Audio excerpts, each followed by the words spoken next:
Magandang araw po sa ating lahat. Magandang araw po lalo na sa ating Panginoon. Ako nga po pala si John Roque Medina at ngayong araw po ay samahan ninyo akong muling pag-aralan at pagbulay-bulayan ng mga salita ng ating Panginoon.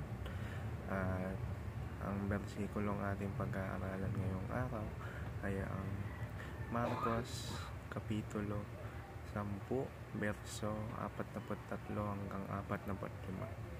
Sinasabi rito, ngunit hindi ganyan ang dapat umiral sa inyo. Sa halip, ang sino man sa inyo na nais maging dakila ay dapat maging lingkod ninyo.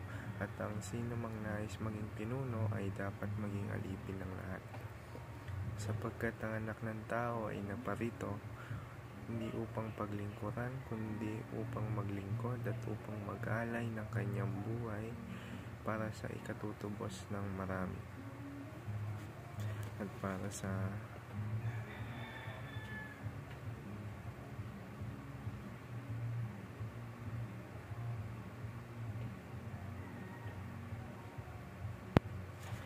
sa ating katuruan ngayong araw, unang-una, pride leads to disgrace.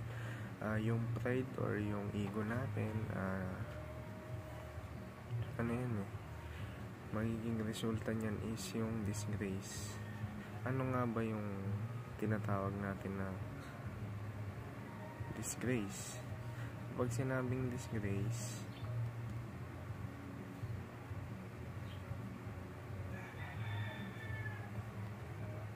loss of reputation or respect as the result of dishonorable action. Kumbaga kahihiyan yung magiging resulta ng ating pride.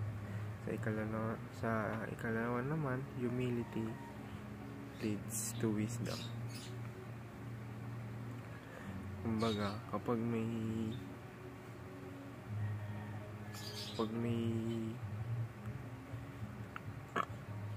humility tayo,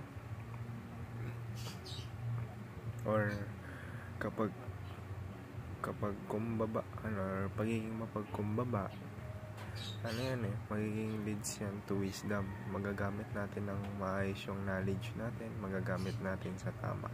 Hindi natin siya ipagyayabang sa ibang tao. At ang huli naman sa ating teaching, pride fails and humility succeeds. Pag yung pride or yung ego natin, hindi natin siya pinairal, magiging magsasucceed yung humility or yung kapag kumbabaan sa ating kalooban, which is kinalulugdan yun ng ating Panginoon. Dahil sabi nga sa verso o bersikulo sa Biblia, ang taong mapagkumbaba ay tinataas at ang taong mapagmataas ay ibinababa.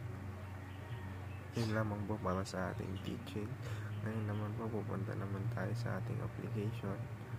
Avoid pride as it leads to disgrace. Yun nga, iwasan natin yung pagiging ma-pride or ma-ego, or kasi yung pride parang parang mataas na yung tingin mo sa sarili mo yan. Yun nga, naglilid dyan sa disgrace or shame, kahihiyan.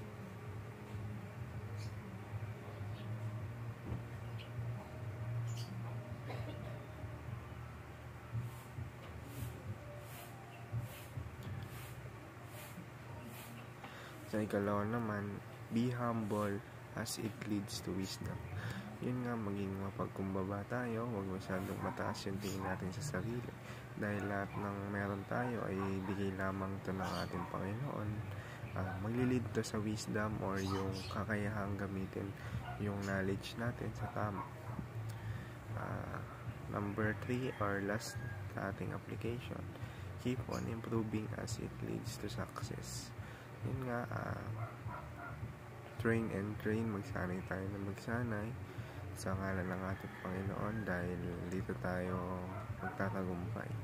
Yun lamang po para sa ating daily devotion ngayong araw, at naway may natutunan po tayong lahat, at maraming salamat po.